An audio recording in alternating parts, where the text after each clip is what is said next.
السلام علیکم۔ آج ہم قرآن مجید کی ایک بہت ہی پر اثر سورت سورۃ الانفطار کو سمجھنے کی کوشش کریں گے۔ یہ سورت ہمیں قیامت کے بارے میں، کائنات کے خاتمے اور پھر ہماری اپنی جواب دہی کے بارے میں بہت گہرائی سے بتاتی ہے۔ تو آئیے اس کے معنی میں اترتے ہیں۔ سورت کا آغاز ہی قیامت کے دن کے ایک بہت ڈرامیٹک اور آپ کہہ لیں طاقتور منظر سے ہوتا ہے۔ یہ آیتیں کائنات میں ایک ایسی زبردست تبدیلی کا نقشہ کھینچتی ہیں جو ہر چیز کو اس کی موجودہ حالت سے بالکل بدل کر رکھ دے گی۔ تو پہلی نشانی آسمان کا پھٹ جانا۔ ذرا سوچئے، آسمان جسے ہم ہمیشہ سے مضبوطی کی علامت سمجھتے آئے ہیں، اس دن وہ ریزہ ریزہ ہو جائے گا۔ یہ اس بات کا اشارہ ہے کہ کائنات کا جو موجودہ نظام ہے نا، وہ مکمل طور پر ختم ہونے والا ہے۔ اور پھر ستارے جو آج اپنے مدار میں خاص ترتیب سے گھوم رہے ہیں وہ سب بکھر جائیں گے، ٹوٹ کر گر پڑیں گے۔ کہکشاؤں اور سیاروں کا یہ جو خوبصورت نظام ہے، یہ سارا کا سارا درہم برہم ہو جائے گا۔ یہ اس دن کی ہولناکی کو اور بھی واضح کرتا ہے۔ تیسری نشانی یہ بتائی گئی ہے کہ سمندر جو آج اپنی حدود میں ہیں وہ سب ابل پڑیں گے، ایک دوسرے سے مل جائیں گے۔ پانی کی یہ جو بے پناہ طاقت ہے، یہ ہر رکاوٹ کو توڑ دے گی اور زمین کا نقشہ ہی بدل کر رکھ دے گی۔ اور پھر آخر میں جب قبریں اکھاڑ دی جائیں گی تو تمام مردے زندہ ہو کر باہر نکل آئیں گے، اور یہی حشر کا آغاز ہوگا جب ہر انسان کو اس کے اعمال کا حساب دینے کے لیے دوبارہ اٹھایا جائے گا۔ یہ ساری منظر کشی براہ راست سورۃ الانفطار کی شروع کی آیات سے لی گئی ہے۔ قرآن کا انداز بیان اتنا زبردست ہے کہ یہ پورا منظر جیسے آنکھوں کے سامنے آ جاتا ہے۔ یہ کوئی خیالی بات نہیں بلکہ ایک حتمی حقیقت کا بیان ہے۔ تو اس کائناتی اتھل پتھل کے بیچ ایک چیز بالکل صاف ہو جائے گی، اور وہ ہے ہر انسان کا اعمال نامہ۔ اس دن ہر ایک کو پتہ چل جائے گا کہ اس نے زندگی میں کیا کچھ آگے بھیجا اور اپنے پیچھے کیا اثرات چھوڑے۔ کچھ بھی، بالکل کچھ بھی چھپا نہیں رہے گا۔ کائنات کے اس بڑے منظرنامے کے بعد سورت کا رخ اچانک بہت ذاتی ہو جاتا ہے۔ اللہ تعالیٰ پوری انسانیت سے براہ راست ایک ایسا سوال کرتا ہے جو سیدھا دل کو جھنجھوڑ کر رکھ دیتا ہے۔ یہ سوال بہت گہرا ہے۔ اے انسان، تجھے اپنے اس رب کے بارے میں کس چیز نے دھوکے میں ڈال دیا جو اتنا کریم ہے؟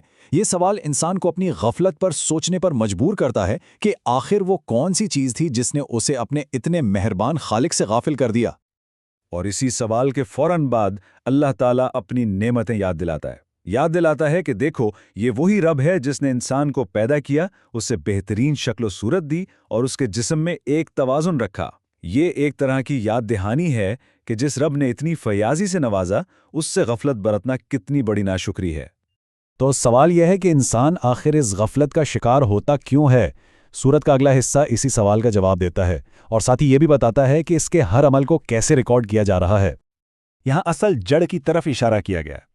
وجہ یہ نہیں کہ اللہ کی نعمتوں میں کوئی کمی ہے، نہیں، بلکہ اصل وجہ یہ ہے کہ انسان جزا و سزا کے دن کا انکار کرتا ہے۔ جب آخرت کا یقین دن میں کمزور پڑ جاتا ہے نا، تو انسان گناہوں پر دلیر ہو جاتا ہے۔ اس انکار کے باوجود حقیقت تو یہی ہے کہ ہر انسان پر نگران مقرر ہیں۔ یہ کرامن کاتبین ہیں، یعنی معزز فرشتے جو ہر چھوٹے بڑے عمل کو لکھ رہے ہیں۔ کچھ بھی ان کی نظر سے چھپ نہیں سکتا۔ یہ ایک مکمل اور بالکل انصاف پر مبنی ریکارڈ کو یقینی بناتا ہے۔ اور اسی ریکارڈ کی بنیاد پر لوگوں کے دو گروہ بن جائیں گے۔ پہلا گروہ ہے ابرار۔ یہ وہ نیک لوگ ہیں جنہوں نے اللہ پر ایمان رکھا اور اس کے حکموں کے مطابق اپنی زندگی گزاری۔ اور دوسرا گروہ ہے فجار کا۔ یہ وہ نافرمان لوگ ہیں جنہوں نے نہ صرف جزا و سزا کے دن کو جھٹلایا بلکہ کھلم کھلا گناہوں والی زندگی گزاری۔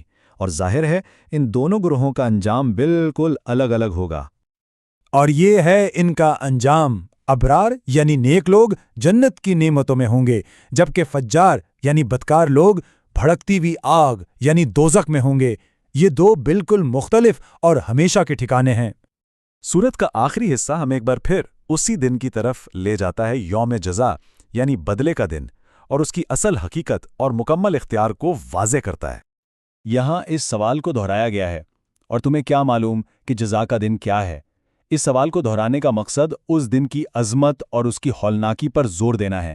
مطلب یہ دن ہمارے تصور اور ہماری سمجھ سے بہت بالاتر ہے۔ اس کی حقیقت کو دنیا میں رہتے ہوئے ہم پوری طرح کبھی سمجھ ہی نہیں سکتے۔ سورت کے یہ آخری الفاظ اس دن کی حتمیت کو بیان کرتے ہیں۔ یہ ہمیں بتاتے ہیں کہ اس دن اصل طاقت اور اختیار کس کے پاس ہوگا اور انسان کی کیا حیثیت ہوگی۔ اور یہ ہے سورت کا حتمی پیغام۔ وہ ایک ایسا دن ہوگا جب کوئی کسی کے ذرا بھی کام نہیں آ سکے گا، کوئی سفارش، کوئی رشتہ، کوئی طاقت یا دولت، کچھ بھی کام نہیں آئے گا۔ تمام تر حکم اور اختیار صرف اور صرف ایک اللہ کا ہوگا۔ سورۃ الانفطار کا یہ پورا بیان ہمیں آخر میں اس سب سے اہم سوال پر لا کر چھوڑ دیتا ہے کہ اگر وہ دن اتنا ہی یقینی اور حتمی ہے تو پھر اس دن کے لیے ہماری تیاری کیا ہے؟ یہ وہ سوال ہے جس پر ہم سب کو سنجیدگی سے غور کرنے کی ضرورت ہے۔